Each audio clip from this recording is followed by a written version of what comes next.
या मेरे मालका तेनू अपने हबीब दा वास्ता जिस दी खातर तूने कुल कायनात बनाई। जितने भी ओवरसीज पाकिस्तानी परदेस मजदूरी करन गए सब दी हिफाजत फरमा।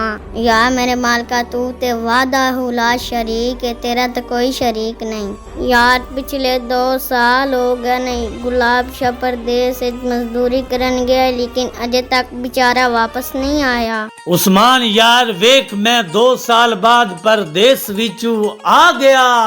यार गुलाब शाह तू आ रहा से मैनू ते दसिया ही नहीं। ओ यार उस्मान सरप्राइज यार सरप्राइज। यार उस्मान मैं देख रहा तेरी चाची नजर नहीं आ रही। ओ यार चाची नु ते बड़े दिन हो गए ने घरों नस गई है।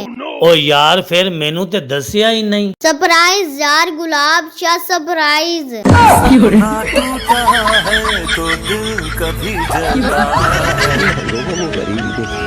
है।